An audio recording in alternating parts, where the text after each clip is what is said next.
Your true wealth is your time and freedom. Money is just a tool for trading your time. It's a container to store your economic energy until you're ready to deploy it. But the whole world has been turned away from real money and has been fooled into using currency. A deceitful impostor that is silently stealing your two most valuable assets, your time and your freedom. Welcome to the rabbit hole. We are entering a period of financial crisis that is the greatest the world has ever known. The wealth transfer that will take place during this decade is the greatest wealth transfer in history. Wealth is never destroyed, it is merely transferred, and that means that on the opposite side of every crisis there is an opportunity. The great news is that all you have to do to turn this crisis into your great opportunity is to educate yourself. I believe that the best investment that you can make in your lifetime is your own education. Education on the history of money, education on finance, education on how the global economy works, education on how all of these guys, the central bankers, the stock market, how they can cheat you, how they can scam you. If you learn what is going on and how the financial world works, you can put yourself on the correct side of this wealth transfer. Winston Churchill once said that the further you look into the past, the further that you can see into the future. This program is all about creating your own crystal ball, being able to gaze into the future, being able to change this crisis, the greatest crisis in the history of mankind, into your great opportunity.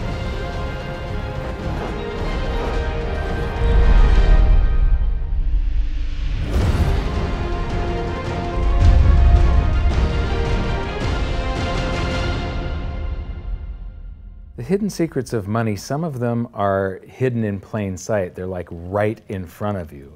The way the monetary system works is something that isn't actually hidden away from all of us. It's out in the open, but it's complex and people just they can't see how it works. It's hard for them to imagine that we're living in such a hoax.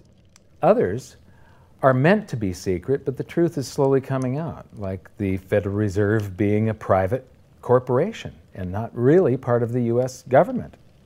But when I started studying this, what I found was that there was no place that I could point people to where they could get it all in one spot. And so I basically decided to write my book about it and consolidate monetary history, economics, the markets, fundamentals of gold and silver. There's a lot of smoke and mirrors in economics, and I've sort of made it my job to lift the fog for people.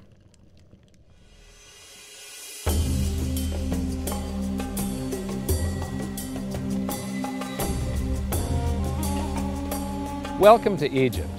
This is where it all began. Roughly 5,000 years ago, the Egyptians started using gold and silver as their predominant form of currency. But it was not yet money. The pieces of gold and silver that they were using were odd sizes and weights, odd purities, so it still was not interchangeable, where each unit is the same as the next. This meant that nothing really had a price yet. You couldn't put a price of so many coins on something because they didn't have coins yet.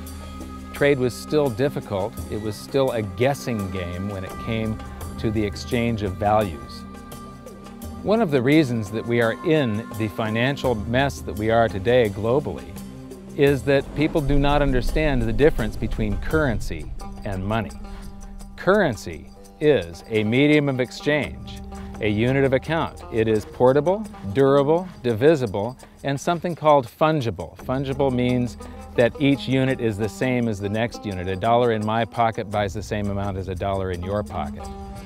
Money is all of those things plus a store of value over a long period of time. Even financial planners, bankers, your accountant, they don't understand the difference between currency and money. The currency in your pocket is a medium of exchange. It's a unit of account because it's got numbers on it. It's somewhat durable, it's portable, it's divisible in that you can make change, and it's fungible. A dollar in my pocket buys the same amount as a dollar in your pocket.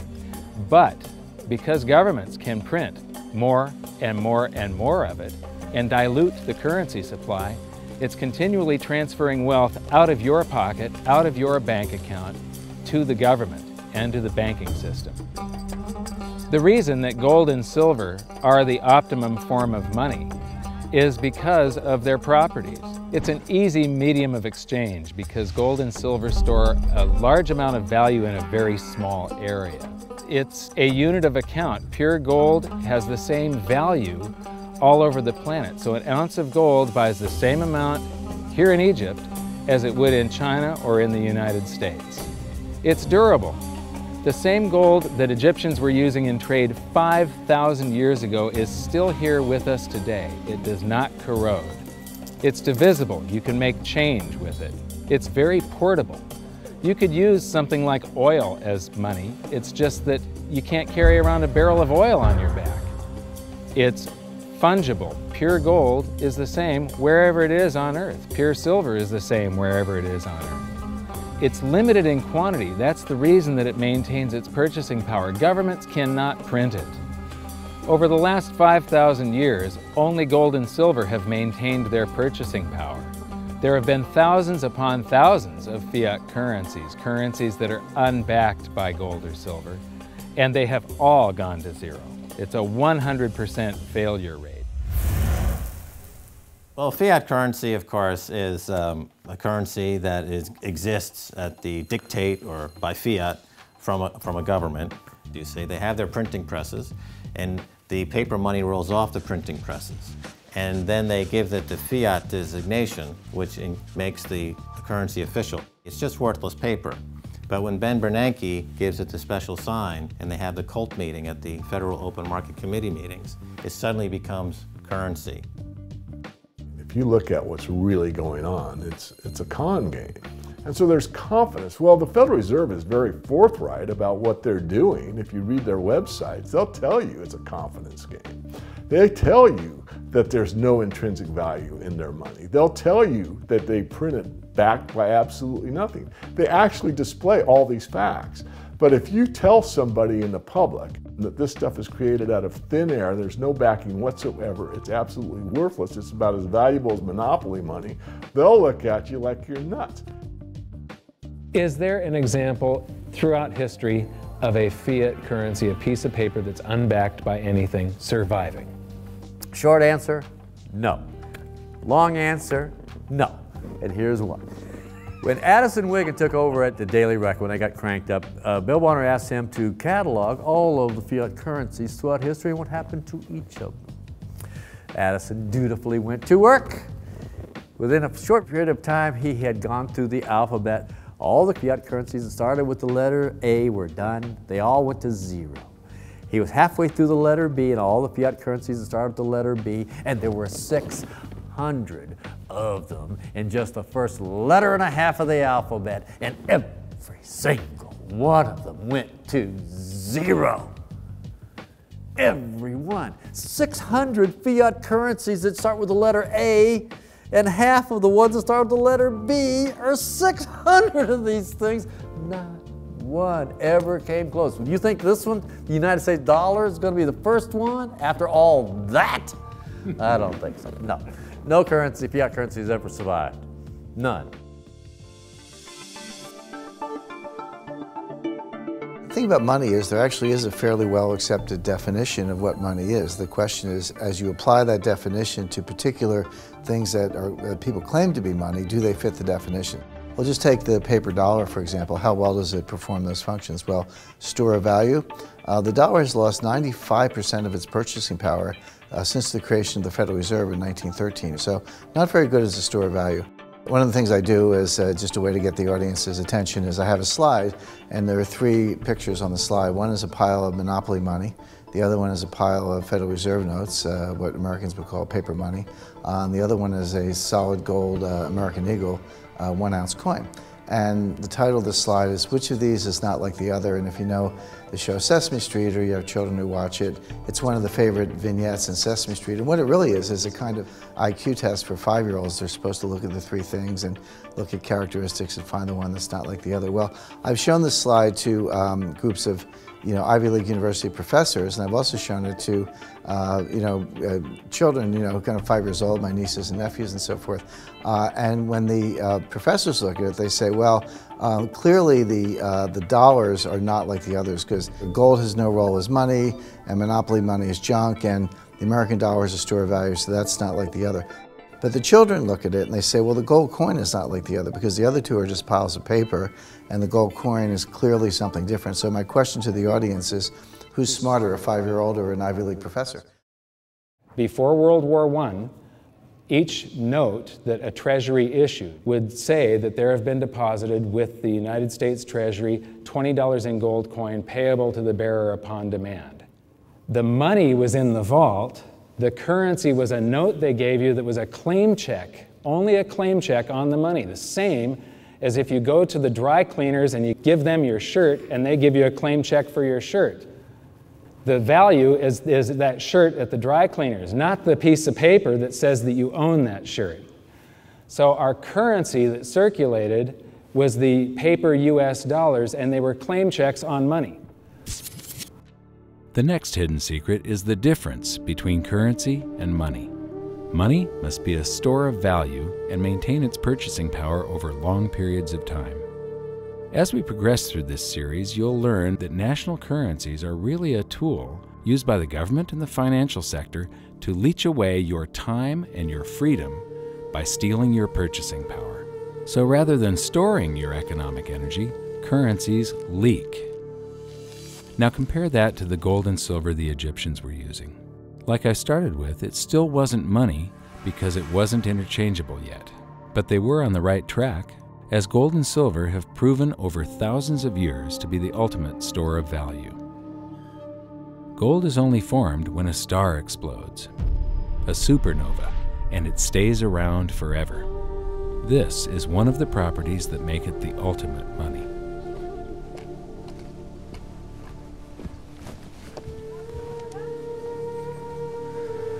People are amazed that after 5,000 years, the pyramids are still here. But what I'm more amazed at is that the currency that the people that built this were using, that currency, that gold and silver that they were using in trade on a daily basis, is still around today. It may have been melted down and re-refined, and it's in a coin or a bar or in some piece of jewelry, but it's still with us today, and it still purchases something. Yes, it is the ultimate money, because there is nothing else even in the same league. It's divisible, it's permanent, it's a store of value, it's a unit of account. It's got everything you want out of money, but it doesn't go away, and it can't be increased. That is what makes gold the most beautiful money of all. What more could you ask out of a money? It keeps governments under control. You can maintain a solvent system. Governments don't like gold at present because they're getting away with the fiat currencies, and they'll do everything they can to discredit it as an asset class. I mean, my goodness, gold has outperformed the Dow Jones Industrial Average in each of the last 7 years, yet it's not considered a legitimate asset class. Why? Again, it's the fear that maybe gold will be imposed on the system, that it will constrain government ability to spend beyond its means. They can't print it. They can't print it, no. The proper definition of inflation, I use Milton Friedman's definition. Inflation is an expansion of the currency supply. Deflation is a contraction of the currency supply. If you expand the currency supply, eventually prices will rise. And if you contract the currency supply, eventually prices will fall. This is a pool, but it's not a pool of water. This is the currency pool. And these are prices. And if you expand the currency supply, prices like a sponge in water have to rise to suck up the excess currency. Governments never stop printing more currency and adding currency to circulation. Therefore, Prices keep on going up not because the stuff that you're trying to buy is changing. The real estate doesn't change. What has changed is the currency purchases less and less. It's the currency going down, not prices going up. The truth is, what we have that makes our world work right now is a big story. None of it's real. It's all just promises. And if you think about it, that's how currency began to work in the beginning. You know, before we had currency, we had barter. I'll give you 3 coconuts and you give me 4 fish, because that's kind of a fair exchange on coconuts to fish. But that got complicated, so we had to invent this thing called money to be a divisible, portable medium of exchange. And the challenge is that we lost that a long time ago, when we lost having things of value be our currency. And now we have this thing called numbers and accounts. But trust me, it is not real. It's a big made-up story. One of the biggest make-believe stories ever is called quantitative easing, which sounds complex, but it's really just a smoke and mirrors term for currency creation. QE started with the banking bailouts back in 2009. This currency was created out of thin air and then given to the banks, who paid themselves record bonuses in reward for crashing the world economy. This is a global phenomenon, but all you have to remember for now is that whether it's QE bailouts or stimulus programs, these are all just voodoo, hocus-pocus terms for increased currency creation. I believe gold and silver will reassert themselves as money. And when they do, there just isn't enough. And their purchasing power is going to go up many, many, many times. Egypt is an amazing place. There's a franticness about it, and utter chaos, especially like the traffic. But when it comes to like all of the merchants that are trying to get every last dime out of you, you get fleeced to the point where you come back with an empty wallet. But you know what? They're amateurs compared to Wall Street. In the past several years, I've spoken in many countries about the crisis that's coming, and a lot of people think that they're going to be okay in their country, that it's only going to happen to the United States or maybe the United States in Europe. But what they don't realize is that this is a global phenomenon. I got to show you something here. This is base currency in the United States. This is the number of paper dollars that exist, basically. It took 200 years to go from no dollars in existence to 825 billion. And then we had the bailouts, and then we had QE1, quantitative easing 1, then QE2, and then we had QE3, and then QE4, and then soon we're going to have QE57 and QE382. And it isn't just here. This is what the Canadian currency supply looks like. This is Australia, South Africa, Russia. Now, this starts out in just the year 2001, and this is like 18 times more currency in existence in a little over a decade. Here's Singapore, same story. Look at that, since the crisis, just bam. India, China, every government on the planet is doing this insane deficit spending and expanding their currency supplies, doing bailouts. And history shows that there is no example of this turning out well. It is sometimes amazing that we haven't experienced more inflation than we have.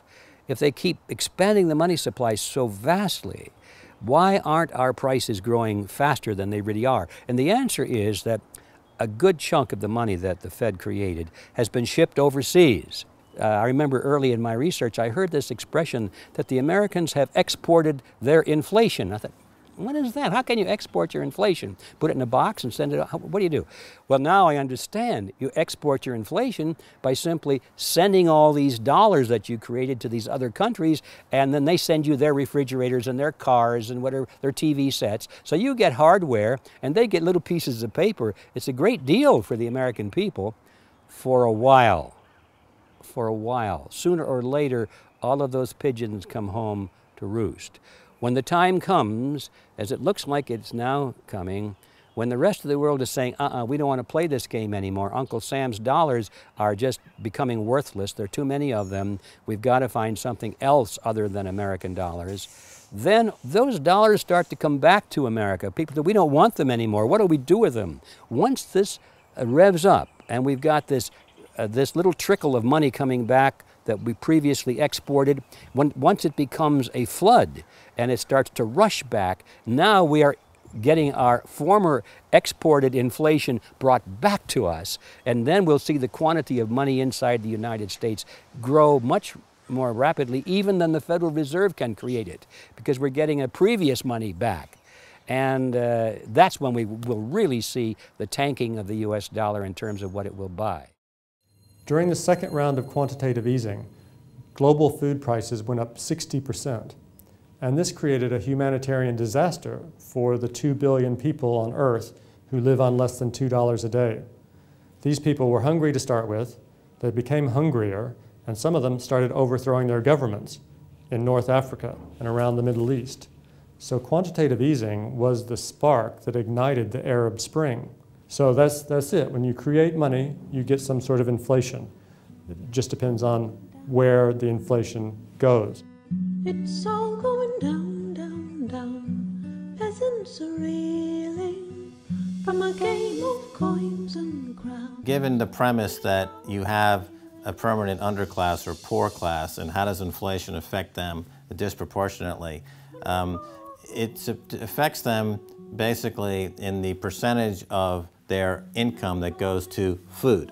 And we see this as a ratio, and we know that there are some danger points. For example, in Egypt recently, once that ratio got to 40% of income going to food and the price of food rising due to inflation, when it got to 40%, that's historically a point where people actually stage a revolution. That's exactly what we saw. The French Revolution, similarly, was all around the price of food getting to a certain critical point where people simply, the risk-reward for revolution was favorable toward revolution.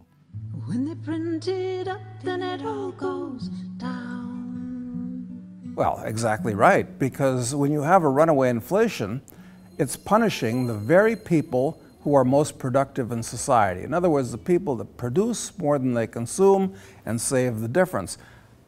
The problem is that those productive people, the savers, save in their national currency. And unfortunately, the national currency is just a fiat piece of paper at this point. So when it's destroyed through runaway inflation, that $100,000 that you were hoping to retire on doesn't exist. And the things that you were going to buy with it and provide for others don't exist either. Now what are you going to do? So that all seems pretty scary. However, this is going to happen, and you can only play the hand that you're dealt. But the great news is that gold and silver always end up doing an accounting of the expansion of the currency supplies. Basically, the will of the public and the free markets. When governments do this kind of stuff to their currency supply, they debase it. Eventually it comes back in inflation. People sense the loss of their purchasing power. They rush back to gold and silver, and they bid the value of the gold and silver up in the country until it meets or exceeds the value of all the currency in circulation. This is a process that's been going on over and over again throughout history, except this time it's happening on a global scale. It has never before happened in all countries at once. And that means that this is the greatest wealth transfer in history. Therefore, it's the greatest opportunity in history, and it's not going to happen again in your lifetime. So now we've learned that your true wealth is your time and your freedom. Money is a trading tool that stores the economic energy that is your time and freedom, whereas currencies leak them away. Gold and silver are the ultimate money simply because of their properties. Fiat currencies are based solely on confidence and always return to their intrinsic value of zero. Governments don't like gold because it imposes restraint. Rising prices are a symptom of an expanding currency supply, and gold and silver always account for an expanding currency supply. So that's it for this episode. Join me next time as we begin to investigate how monetary history just repeats and repeats, and how gold and silver always win the battle between currency and money.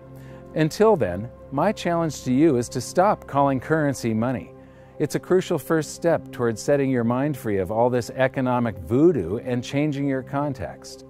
You can learn more by watching the bonus features on our website, and if you have any questions, you can post them there, and we'll answer some of your questions in future bonus features. So good luck, thanks for watching, and we'll see you next time.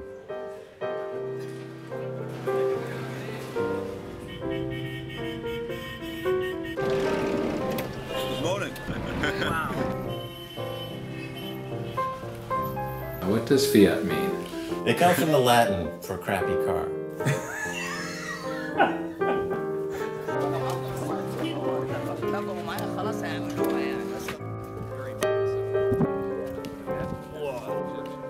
In the desert in a suit. My camel died. You're not too sure about that, are you? Huh?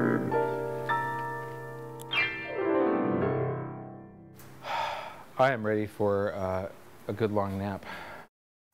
Hi, welcome to this bonus feature for the very first episode of Hidden Secrets of Money. And this is currency versus money. So that's the major topic that